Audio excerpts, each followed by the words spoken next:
tamang kaalaman tungo sa malayang kaisipan. Ako po si Ferdy Isleta. Ang kultura ay susi sa kadakilaan. Ako po si Annie Luis. Isang oras lang ang kailangan. Ako po si Renena Peñas at ito ang Padayon Presents the NCCA Hour.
Padayon, the NCCA Hour. Sulong na.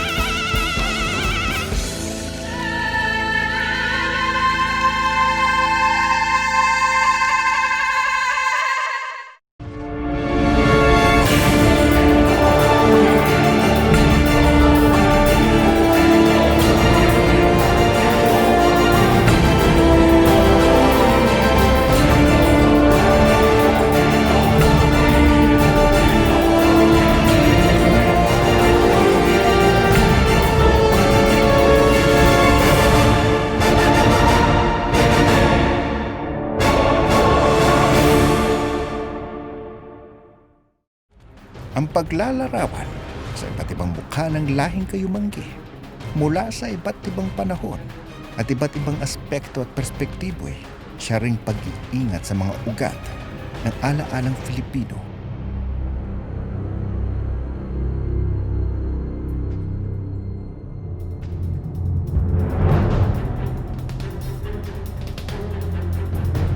Na lumipas man ang mahabang panahon, ating pasukin ang sagradong dimensyon sa buhay ng isang dakilang artista.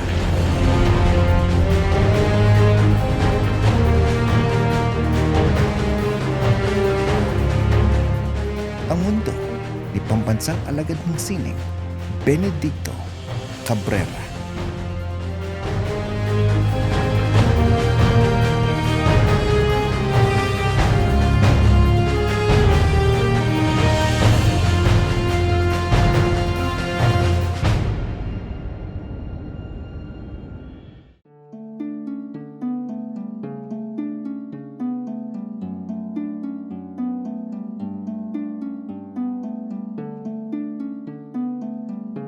I usually eat around this time. After my Tai Chi. Saan kayo sir nagta-Tai Chi? Usually in my studio. I do it with music.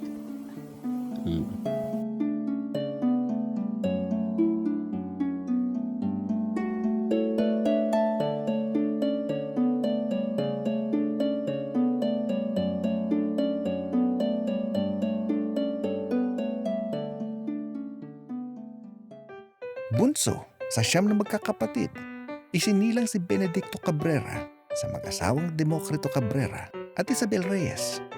Taong 1942, ika-10 ng Abril. Lumaki ako, kasama ko yung mga ate ko kasi ako yung bunso out of 9. Pinakamatanda sa amin is lalaki, si Cipriano and then Salvador. Tapos noon, 6 na babae, saka ako. So, lumaki ako kasama ko mga kababaihan. Sa impluwensya ng kanyang nakatatandang kapatid na si Salvador, na isa ring pintor, nabuksan ang mundo ng sining para sa batang si Bencab. Yung kapatid ko nga is a painter. Nagtatrabaho siya sa Mirror Magazine. Ayun, binibigyan niya ako ng lapis, ganyan. Gustong-gusto kong panoorin siya nagdo-drawing dahil magaling siya mag-drawing. Nagturo rin siya sa akin. Anatomy, mga ganon. Kapos man sa kagamitan, ay hindi nalimita ang yaman at lawak ng kanyang hiraya. Bago lapis, hinawakan ko mga uling. Yung uling ginagamit kong drawing sa kalsada. May dumadaan na nagtitinda ng comics ng Pilipino, Hiwaga, maraming comics noon eh. Yun ang inaabangan ko tuwing may maglalako. Nakamit ni Bencab ang kanyang unang gantimpala sa kanyang unang paligsahan sa pagguhit nang siya'y nasa ika-6 baitang sa Balagtas Elementary School sa Bambang. Yun ang first competition na poster making on human rights. So, may drawing ako, something about slavery, mga taong umaabuso sa mga tao. Yun ang sinali ko, nanalo ako ng first prize. So, my prize was 100 pesos. That was a lot of money then. Tahimik man at mahiyain, ay maagang namulat sa paghahanap buhay si Bencab. Kasi nga mahirap lang kami and to earn. Kasi malaki yung family ng father ko is only a botica boy, gano'n. And my mother is just a housewife. We're always lack yung mga funds. So naisip ko nang magtrabaho, titinda ako ng comics, towel sa mga jeepney, gano'n. Before going to college, I was doing a lot of drawings din na binibenta ko. Elvis Presley, portrait ni Elvis, ni James Dean, ganyan. Binibenta ko ng 10 pesos. Gusto ko lang talaga magkatrabaho to help with the family. Pero yung kapatid ko nga, dinadala ako sa Mabini. Doon ko na-meet yung mga painters in Mabini. And I find it very romantic yung buhay nila na magpipinta lang sila, magbebenta, gano'n. Tapos good time na. Kumuha ng fine art si Benedicto Cabrera sa Universidad ng Pilipinas. Naging illustrator ako kasi when I enrolled in UP, I wanted to take painting as major. Sabi nung professor, mag-advertising ka na lang dahil baka hindi ka kumita sa painting. So I took advertising. I was under Larry Alcala. For me, magandang background din yun dahil I can get a job right away. Dito nakilala niya ang ilan sa mahalagang mga tao na malaki ang naging impluwensya sa direksyon na kanyang tatahakin bilang isang artista. Matagal na kilala ko na si Ben. Nagkasabay kami sa UP. Pareho kami scheduled to graduate noong 1963. I think si Ben lang, hindi lang makakulang lang siya ng ROTC. I stopped dahil ang mga naiwan ko lang naman na subject yung ROTC because I hate. Nakasama at naging tagapayo niya ang kanyang profesor na si Jose Hoya. Isinantabi muna ni Benedicto Cabrera ang pag-aaral sa paghihikayat ng kanyang kuya Salvador. Sinubukan niyang makapasok sa United States Information Service. Yun again, may nag-offer sa akin. Yung brother ko, sabi niya, umalis na yung si Estong Nivera, who's illustrator of the USIS. And I applied. Marami kaming naglaban-laban din. Ako nanalo and that was my first job, proper job.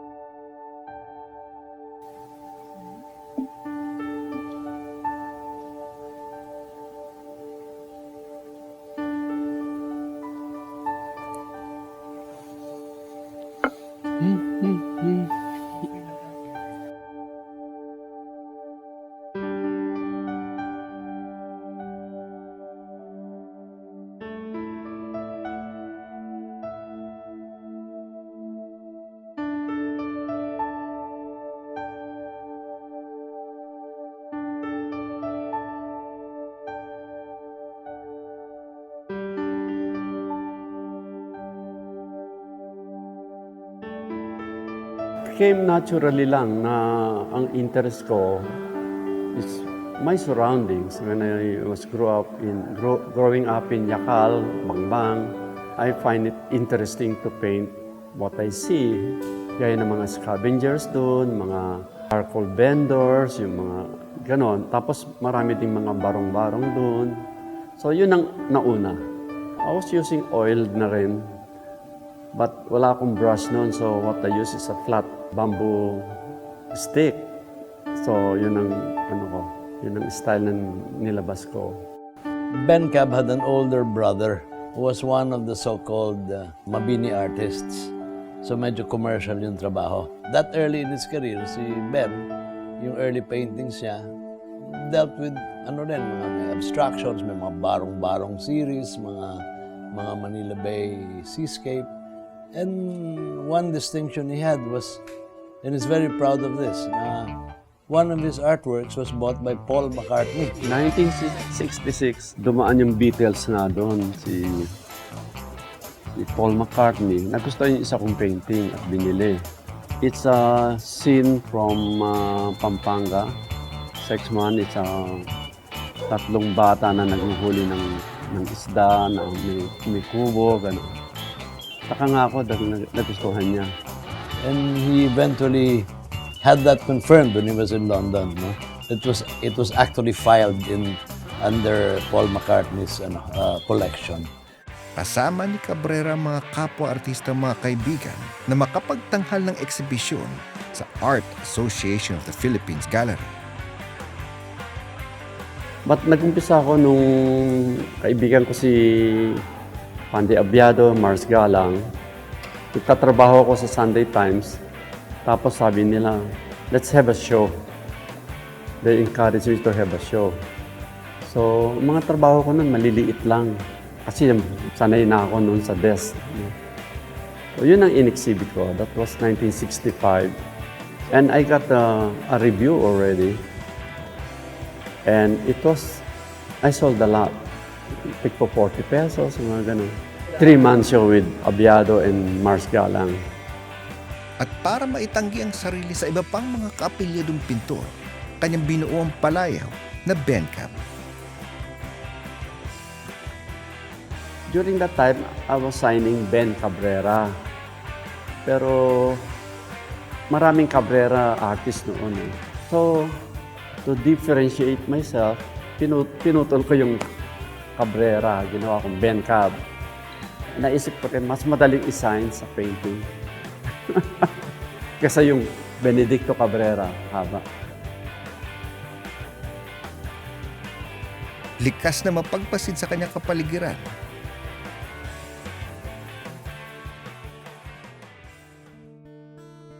Isang babae ang naging tampok na karakter sa kanyang mga ipipintang mga larawan at magiging sagisag na obra maestra na tatatak sa Filipinong kamalayan.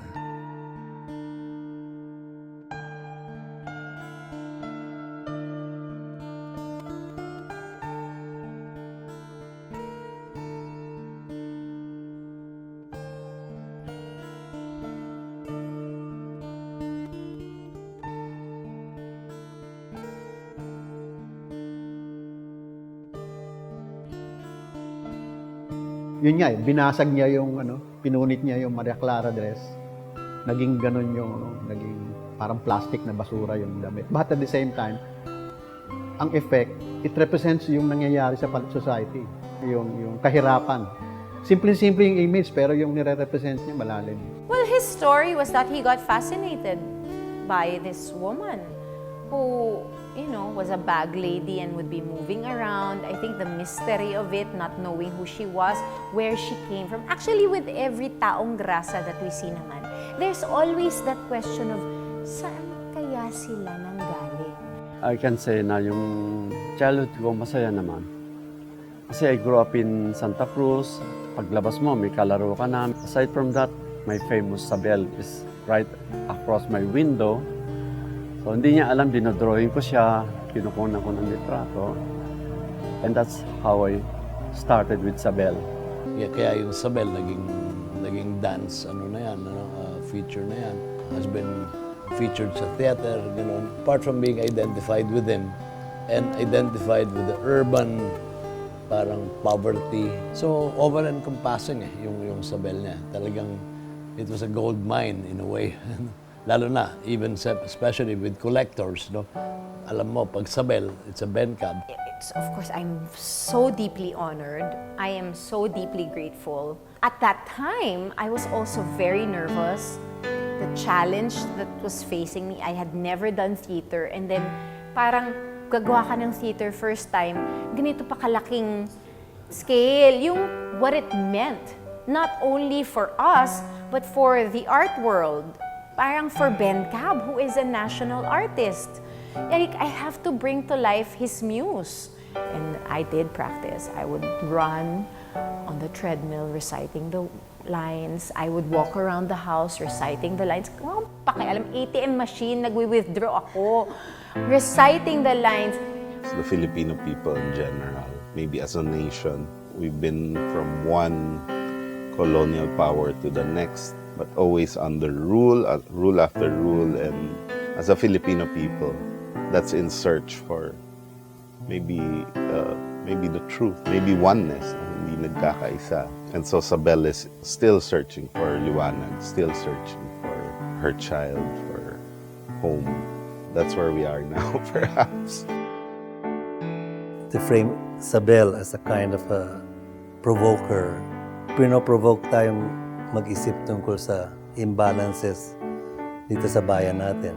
So by giving her dignity as a subject of his paintings, and not once, pero continuing, naging central siya sa internal development ni Ben Cab. It's always a pleasure to see her in a new form, in a new framing. Taong 1966, kanyang unang solong eksibisyon sa Indigo Gallery sa May Mabini. Unang makikita ng publiko ang mga larawan ng kanyang musa na si Sabel.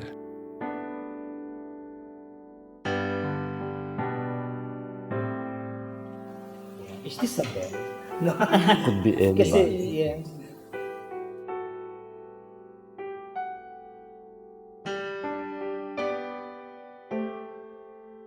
Nagpatuloy ang paglago ng karera ni Ben Cab bilang biswal na artista.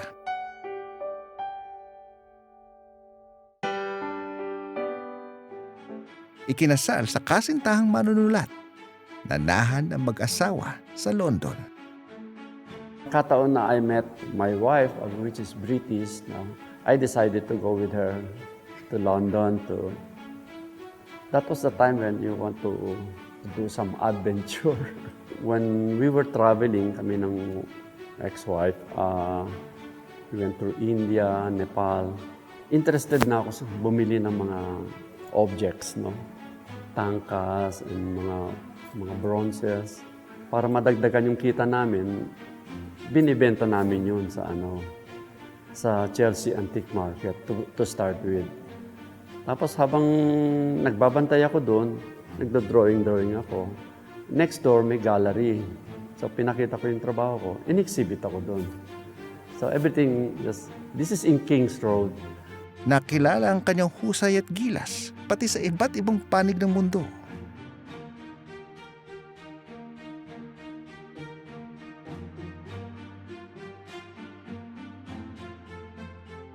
First solo abroad, it so happened na yung kapitbahay ni Caroline is a friend of Glenda Jackson. So, I proposed my paintings to her and she liked my work. So, yun ang first exhibit ko, 1971. Even his punk series, you could tell na it wasn't done by a Westerner. No? There were always touches that show a certain, I don't know if that's the right word, a certain Orientalism. Doon ko na-rediscover the Philippine images and I started painting larawan. Pero ang ideya doon is to make a parallel, gaya nun, servant girl, ngayon, OFW, ganun. Parang kino-compare ko yung dalawa. They always ask about what is Philippine painting. Ang nangyari sa akin, parang you search for identity and that's one reason I went back to figuration, yung larawan. And they realize na it's a good subject pala. I mean, you know, in a way na encourage ko rin yung other artists na to do more research on our past. More conscious siya doon sa images ng nakalipas, di ba? Parang looking back, ano tayo? And then that's where he started. Kaya yung mga larawan series niya nung araw, talagang galing talaga sa pick up from the old photographs and how he projected those old photographs as painting. No? So pinilit niyang i-transform yon into to a painting, not just a mere photograph. Madalas yan marami siyang mga ganong trabaho, and then yung sa exhibition niya sa Luz, which is basically very successful shows, no? Yung larawan series. Makikita mo na merong trend ng yung time na sinimulan niya yun, yung time din ng Philippinism, no? Andiyan yung banda na kung saan yung mga iba-ibang artists ay naghahanap ng kanyang sarili. Diba? Kaya, so si Ben Cab sa visual art, I think it's napakalakas noon sa kanya, yung paghahanap ng mga images na yon sa visual art. Well, when I had my show at the ICA, Institute of Contemporary Arts, doon din nag-exhibit si David Medalla. That was the time na I introduced Filipiniana. I want them to learn about us instead of us trying to copy. Napiling manirahan sa lungsod ng Baguio.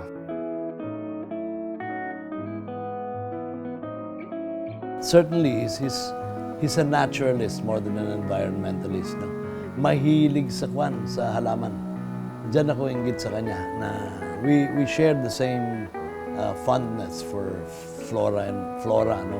I like to plant trees. So when we have our eco trail, people learn about what kind of tree it is and if it's endangered. Ganyan. You know why it's called passion? The flower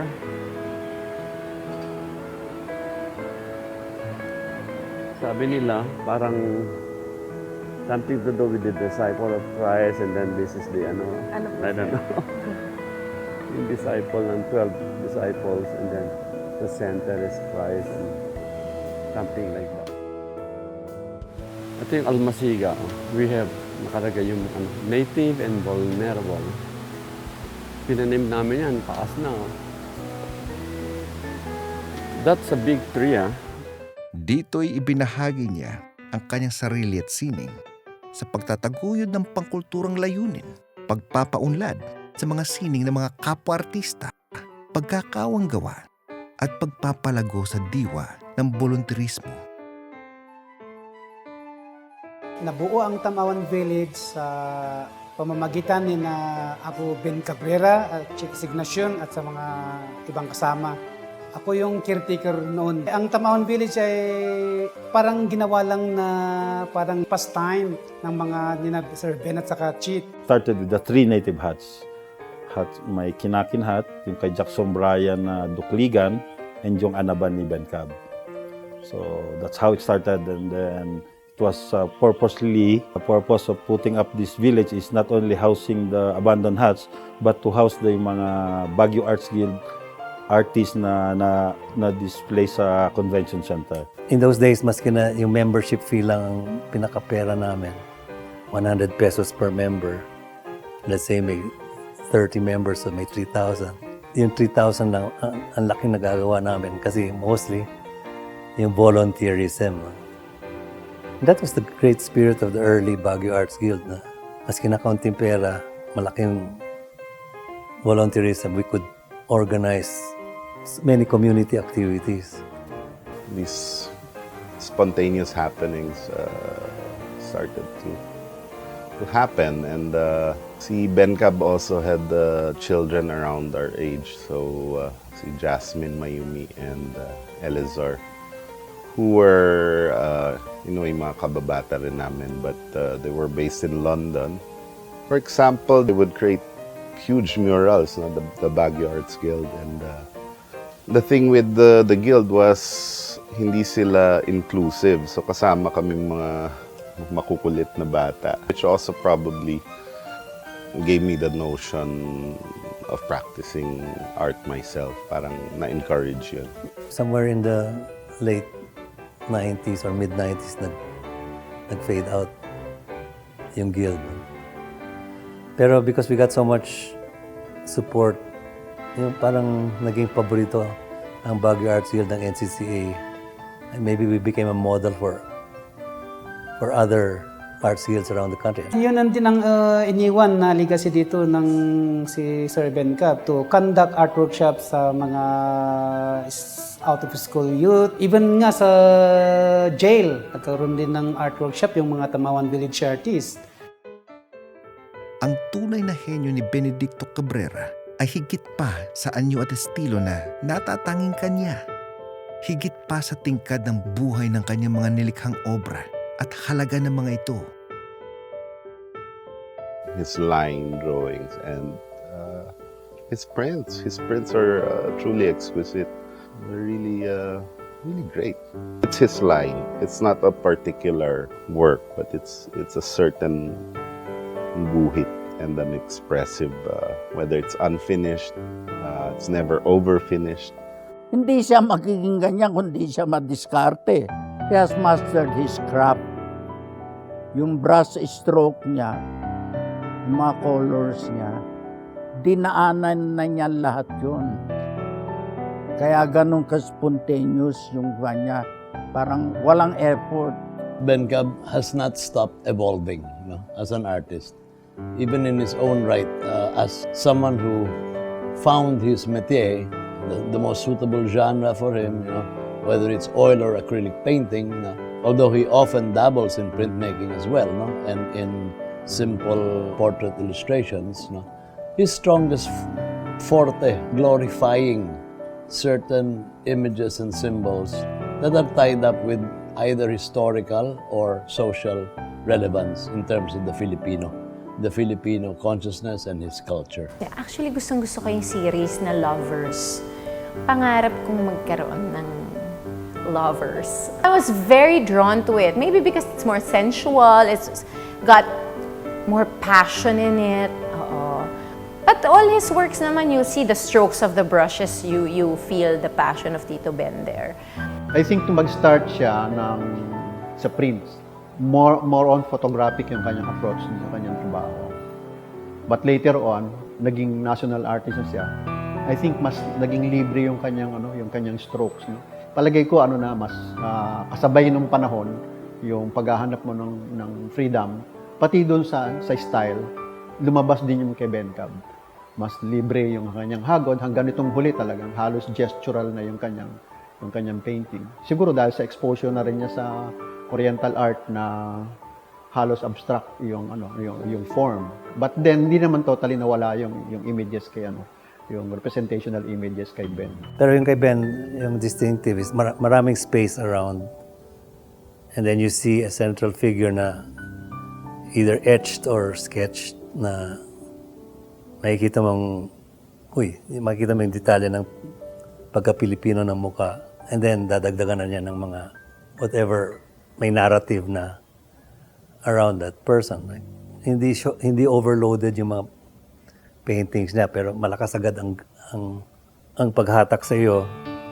Ang bawat hagod, linya, kulay at hubog ng mga makabuluhan at makahulugang mga obrang kanyang binuo sa paglipas ng maraming panahon ay bahagi lamang ng mas mahalagang obra kanyang tunay na nilikha, ang kanyang buhay.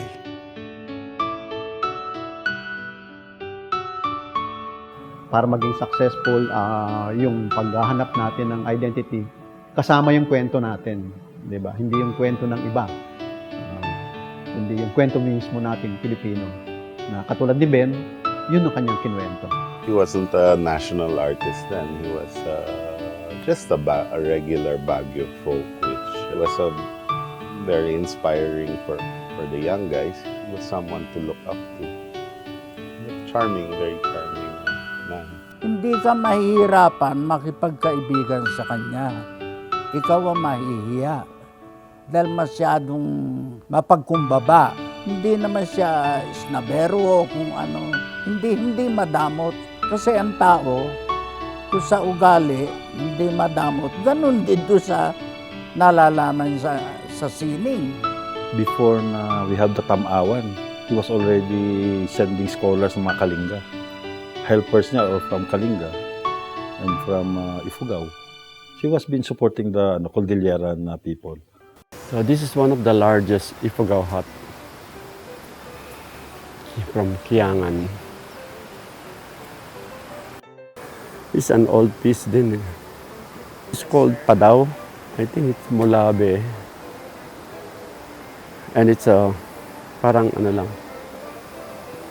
for territorial lang. Pati mga yung rice terraces, yung restoration. Now we've been doing it since 98. Now we have restored almost 8-10 hectares already in Banawe. Pagtangkilik niya sa mga tradisyon at kultura dito sa Cordillera, dahil sa kanya na-preserve yung iba't mga karamihan, crafts at saka antique collections dito sa Cordillera. Pagganap niyang as tatay ng visual dito sa Baguio or sa Cordillera. I think mas importante yung influence niya sa mga next generation. Tinitingnan ko si Ben, when he moved here to Baguio, marami siyang na-influence ng mga young artists. The best thing for me was when Tito Ben visited the rehearsal, the tech rehearsal. And then he was so happy. He even gave me his Sabel Swatch watch that he was wearing that day. He took it off his wrist and gave it to me. And so, on my way to every Sabel show, I would wear the watch as a good luck thing.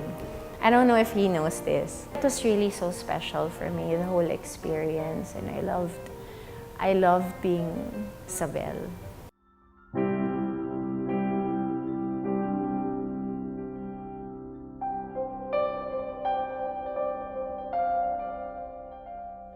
I guess this is it. Having a museum, sharing it with people, and it will be my legacy because even if I'm gone, I've created a nice atmosphere here.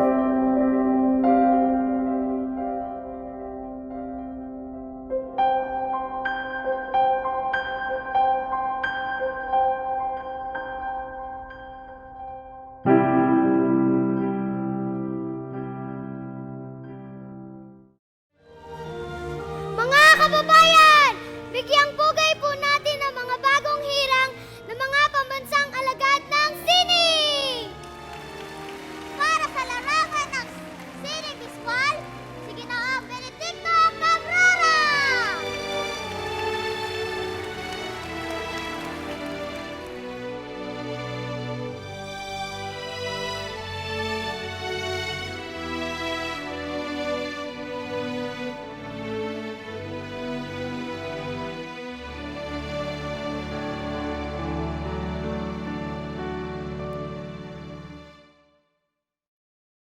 Mula sa kanyang pinagmulan at sinimulan, sa kanyang mga pinanggalingan at sinundan, patungo sa darating pang mga taon at mga bagong paglalakbay na sisimulan.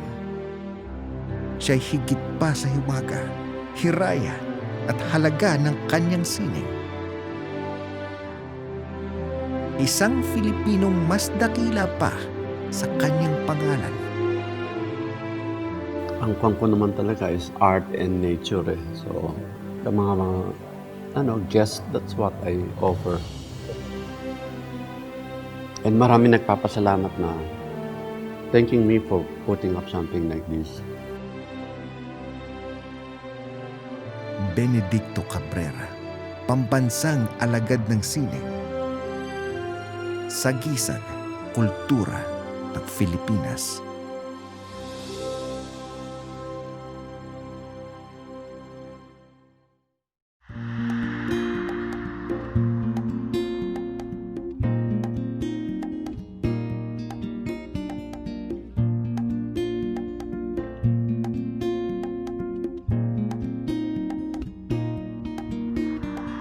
Ako ay Pilipino, lahing matapang, lahing matalino, nalakbay ko ng mundo. Walang unos o bagyo sa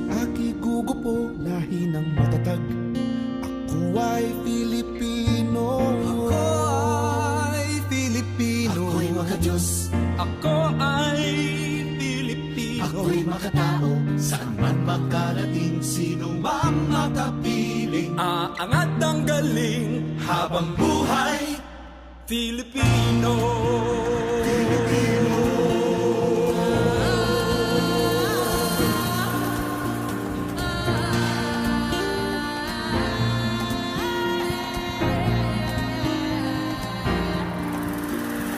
Kung ipagsanda ang mga isla, magkakahiwalay ngunit nagkakaisa.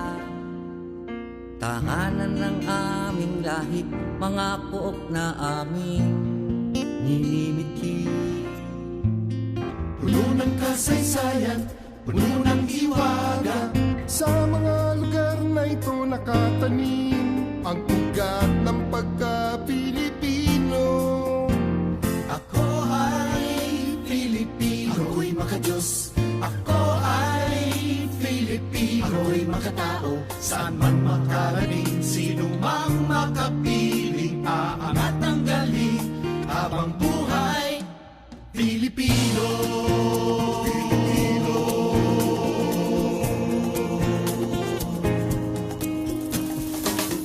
Kami ang lahing kayumanggi, mula sa bughaw na langit at dagat. Mula sa pulang animoy dugo, hinalo sa dilaw na araw at bituin. Yan ang kulay ng katatagan, yan ang kulay ng kagitingan, buong tapang na sumisigaw. Yan ang Pilipino. Ako ay Pilipino, ako'y makadiyos. Ako ay Pilipino, ako'y makatao. Saan man makarating, sino mang makapiling. Aangat ang galing, habang buhay.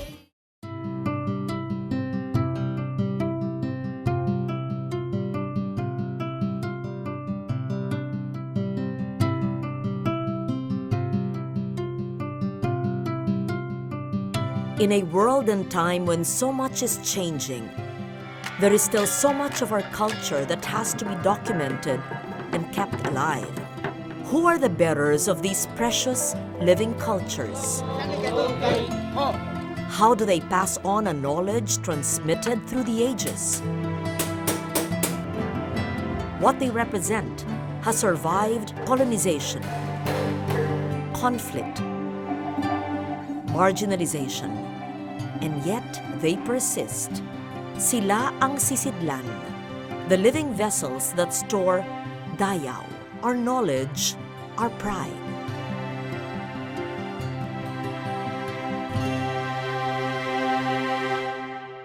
The intangible treasures of our culture. We've seen how people have become vessels that not only contain but nurture and pass on important knowledge and techniques to future generations. While many of our Gamaba culture bearers have passed on, the knowledge and craftsmanship of those who are still living are recorded and documented. Hopefully, a new generation of Filipinos will find a genuine interest in the treasures of the mind and the spirit that they offer. But for others who are only beginning to develop an interest, the museum is the best place to start. Rightly, our museums are also vessels housing the material culture that will spark an interest in the real, intangible treasures.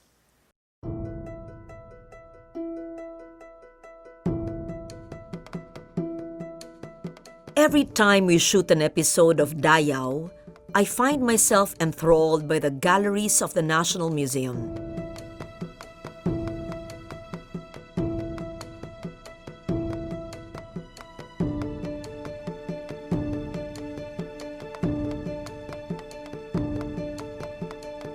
Walking through the galleries, I am constantly discovering objects of beauty, new ideas, and facts, fresh insights into our culture. The story of our nation is told through pottery, through stone and wood,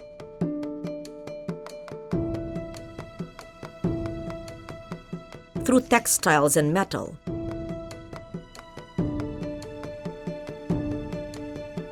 through paintings and sculpture. And best of all, admission is free. No wonder then that students and visitors are constantly roaming through the halls, discovering, as I do, a never-ending story of a people.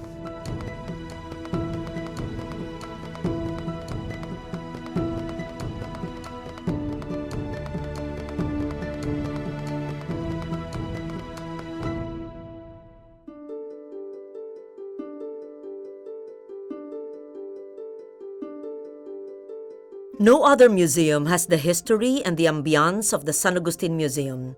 Located in the cloisters, the newly renovated galleries are extensions of the living museum that is the greatest of Manila's churches.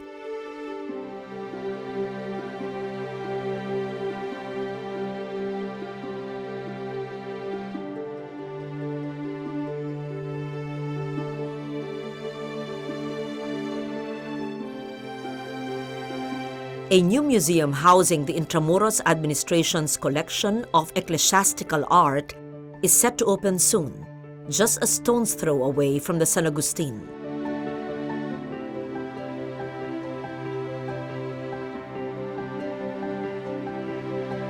This jewel rises where the church of San Ignacio once stood.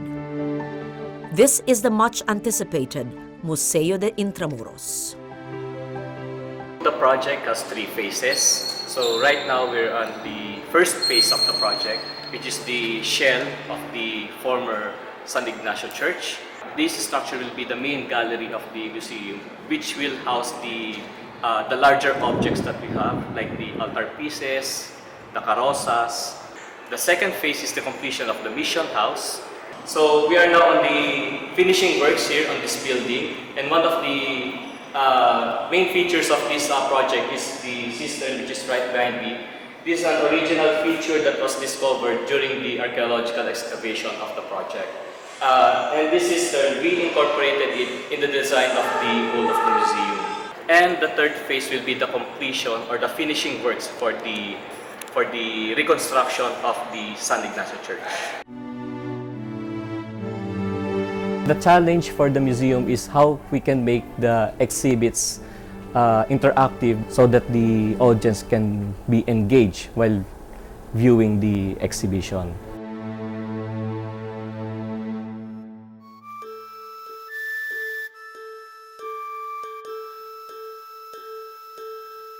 It is heartening to know that many provincial governments have prioritized the building of museums that showcase the wealth of heritage and the pride of place for their own people, as well as for visitors. Some of these museums are located in ancestral homes, others in repurposed buildings.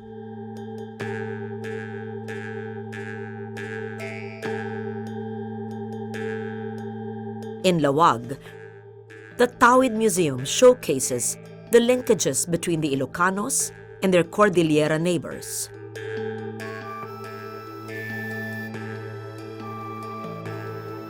A showcase of the personal collection of Governor Jaime Marcos, the Tawid Museum is divided into 7 segments that focus on life in the village, from the homes to the fields and forests, from the ideals of male and female to concepts of wealth, warfare, sorcery and healing, and death and transition. The last gallery focuses on contemporary pieces by Filipino artists, all inspired by the culture of the Cordilleras.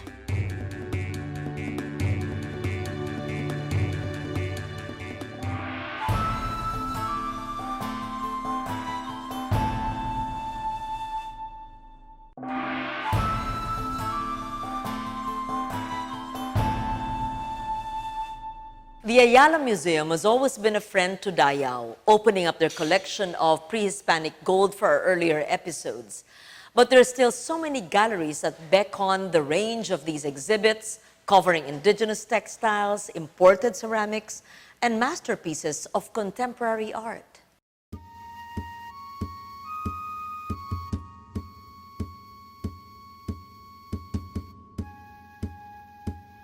are actually 120 pieces of textiles from the various indigenous cultures of the Philippines. This collection was donated to us by no less than one of our supporters, Miss Mercedes Robel.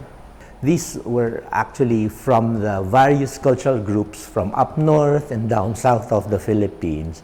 And the textiles are old and so important because they talk of how great these subcultures from the Philippines are. There are a lot of old pieces in the collection, like for instance this one in front of us from the Yakans, the seputangan or the head cloth, head wear. Actually, we had a Yakan visitor who's a weaver herself, and she said not even her great-grand Lola can weave this particular piece. Both the warp and the weft are closed, meaning it was really done for this piece. Unlike how they produce textiles right now, you just cut it longitudinal for one piece. But this one really was sealed on all four sides. And they don't even know the technology nowadays because among the Yakans, there is this revival of weaving. That's why Ayala Museum would like to feature this so that the people are aware of how textiles were made and that for these particular groups to have a revival, and then for the general public, especially the museum goers, there will be a realization and appreciation.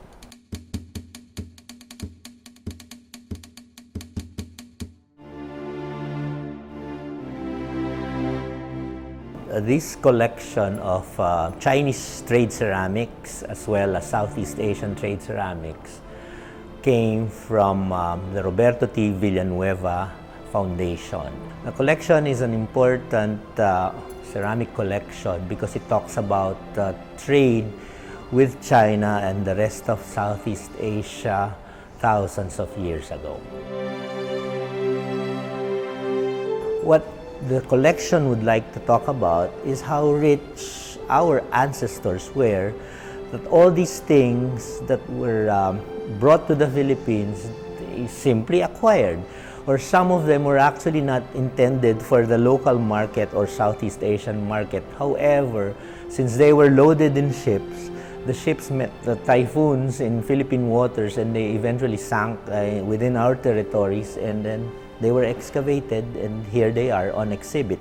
The oldest piece in the collection is a globular jar, a white jar, which is 9th century, meaning it was part of the Tang Dynasty in China.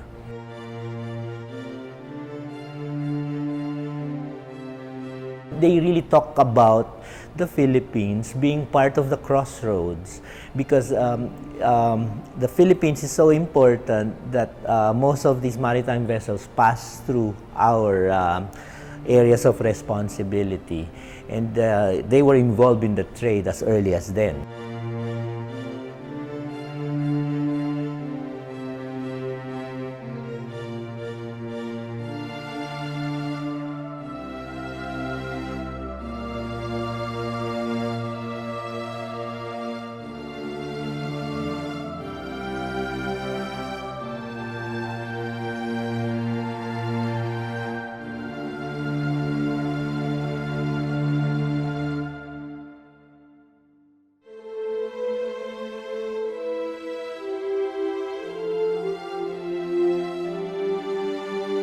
In the Lopez Museum, a different experience, a singular strength and focus.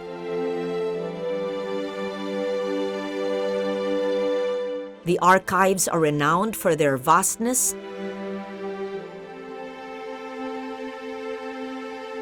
and the conservation laboratories for their expertise.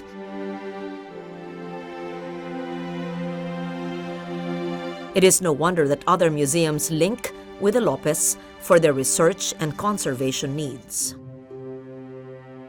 There are rare books, rare periodicals, rare maps, and then manuscripts, Rizal letters and memorabilia, and Japanese propaganda.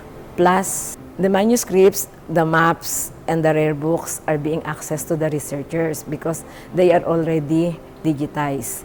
We have the kiosk, which can be used by the researchers. Puro digital copies na yung andoon. So yung may mga butas, pinapatch po namin yon using yung leaf casting machine namin. Tinitingnan din namin, naggagawa kami ng sarili naming papel para pang-patch doon. Kumbaga, imamatch namin yung kulay. Hindi naman siya as parehong-pareho. Well, at least medyo nakakahabol doon sa kulay. So kami ang gumagawa ng pang-patch namin. Medyo matagal din ho yung proseso, kagaya halimbawa ng mga malulutong na. So pag tinest po namin at pwede siyang water soluble, so pati yung mga chemicals na gagamitin namin. So meron kasing sometimes na pag tinest mo, pumuputok yung mga papel. So kaya doon nagtetest kami ng mga chemicals na gagamitin.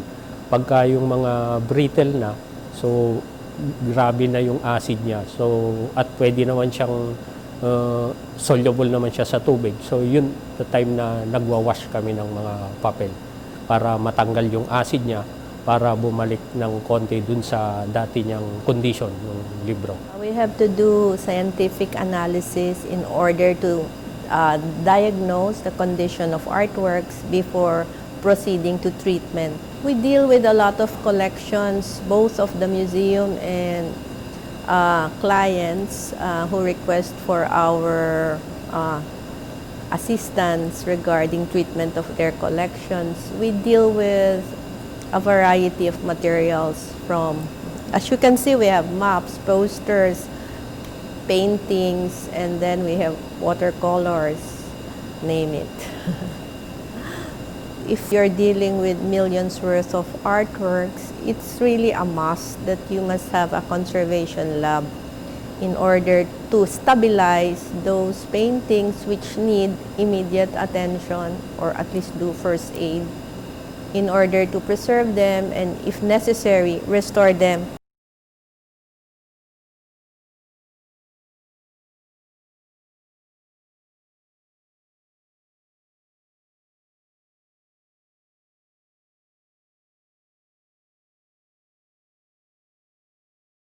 Part of the museum's mission is really to be able to conserve the treasures that it has been entrusted with. And to be able to do that, you have to be able to preserve these treasures actively, hence the putting up of the conservation lab, which started out very, very quietly. And but today we see it as a full-blown conservation lab that conducts its own research and into the different methods for best conserving these cultural artifacts. The museum's mission is the preservation and the stewardship of a collection that continues to speak to people who are willing to engage. At the museum, continue to see ourselves as a portal for continuous education, for engagement, and for us to be able to inspire succeeding and future generations to be able to be proud of our cultural and national identity.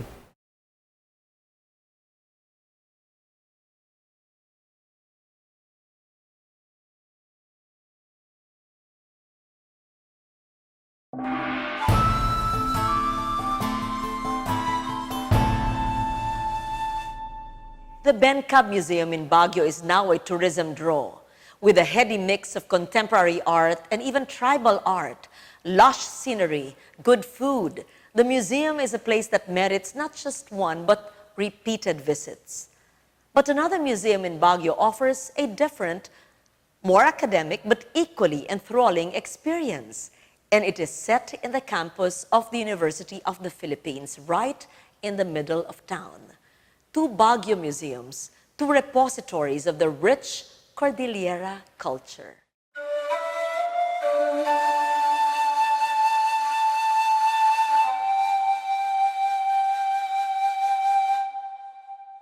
The museum started in 2009, which is now on its 8th year. The whole idea here is to share my collection of antiques, particularly the tribal art, and also my work, of course, and my collection of contemporary art. We have 9 galleries, and we have 2 galleries that is changing, like Indigo Gallery changes exhibition every 2 months, and then we have the print gallery. Aside from that, the rest are really permanent collection.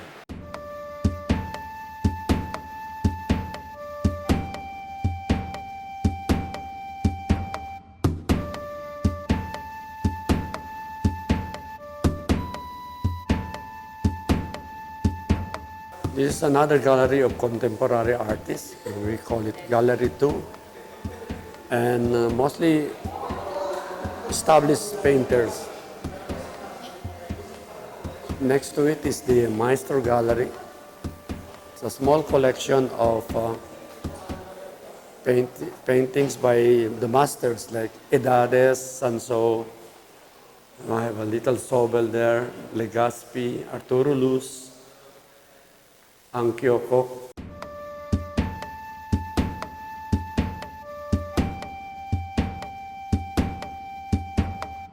These are a bulul wall, which are most of my large bululs.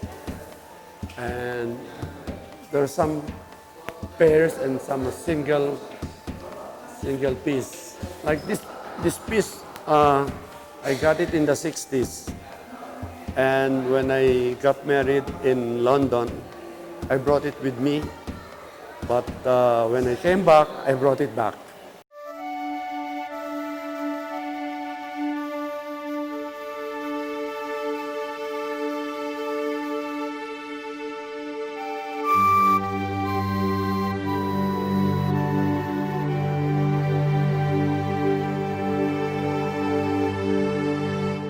Yung idea na eco trail came about when I said, since we have the forest, it will be nice for our guests to be able to come and have a nice trip down the forest, inside the forest, and to appreciate the trees that we have.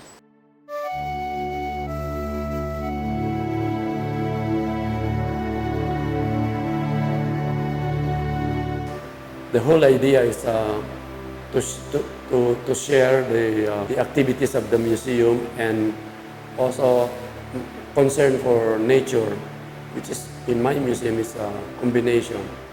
The Bencab Museum bears the unique stamp of the national artist's personality and collecting interests. It also affords visitors a lifestyle experience. Gusto ko kasing maging legacy ko ito. And again, even if I'm gone, it can still be appreciated. What I like is a lot of people are coming here, and more and more Filipinos are visiting museums, and it's a good sign. So I feel good when I see them happy and very appreciative of what I put up.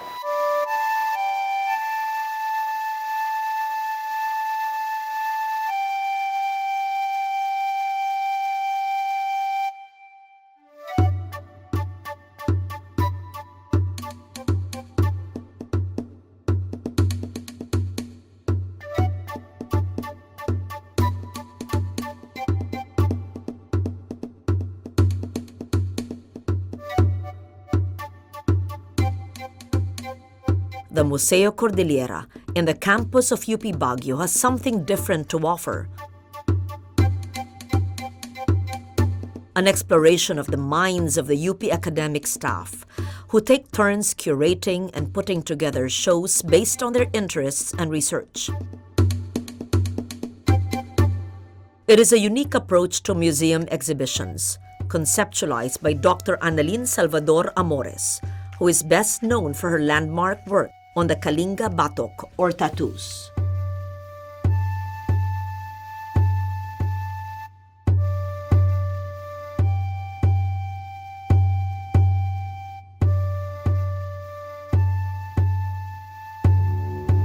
The Museo Cordillera will have 3 exhibitions. First is on the traditional tattooing in the Cordillera region. We have representative groups which we feature their tattoo practices inside the museum. So we have the Kalinga, Ibaloy, Ifugao, and Bontoc region. In the museum, we also feature the different tattoo instruments used in traditional tapping of ink on the skin, as well as the material culture where we can see evidence of tattoo designs on their pottery and bamboo instruments. The second exhibition at Museo Cordillera is about the production of anthropological knowledge through the work of our former professor and Belgian missionary Jules Derat. So in this exhibition, we feature artifacts that are used for acquiring anthropological knowledge during his fieldwork in Kalinga. So we have photographs, old tape recorders, camera, even maps and kinship charts that were used by Jules Derat during his fieldwork in Kalinga. The visible storage of the Museo Cordillera is the inside and outside of the museum.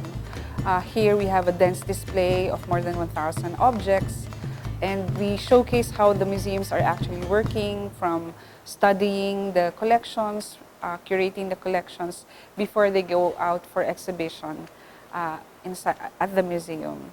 So we have about more than 1,000 objects inside the visible storage, and this is actually accessible to scholars who wanted to study the collection.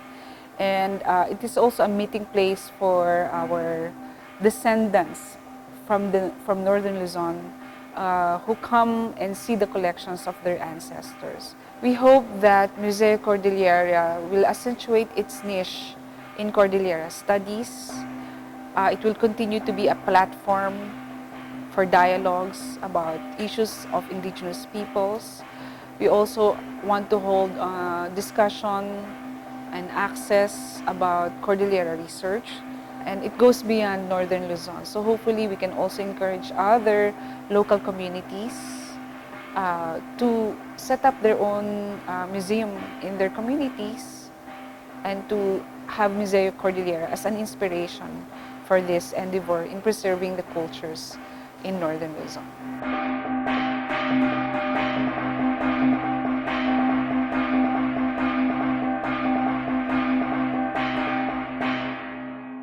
I'm sure a lot of you are saying, wow, I didn't know there are so many interesting museums in the country. Well, the museums we have covered only represent a fraction of the repositories in Luzon. There are more museums waiting to be discovered in every province. We haven't even started on the museums in the Visayas and Mindanao, or the major museum project still in the works. So the effort to preserve, educate, and engage is there, no doubt about it. But will you make the effort to discover and to visit all these? Think of how enriching that would be for you, your children, for a generation of young Filipinos just waiting to explore all these. And what does it take? Just an effort, one that you will never regret. And I assure you, with each visit, with each museum, more engrossing encounters with Dayaw, our knowledge, our pride.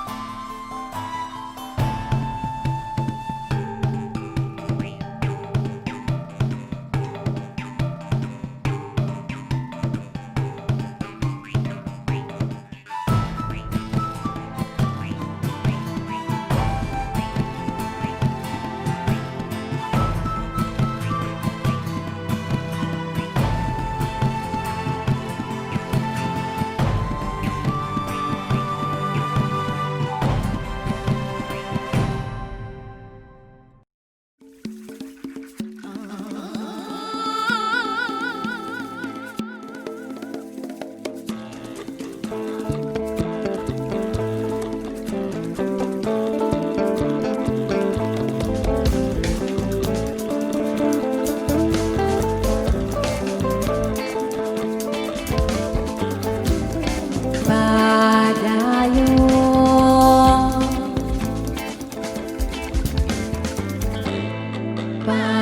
padayon. Sumalip si Apo sa lahat ng tao, umalib ang bulan sa sinag ng araw. Sumalip si Apo sa lahat ng tao, umalib ang bulan sa sinag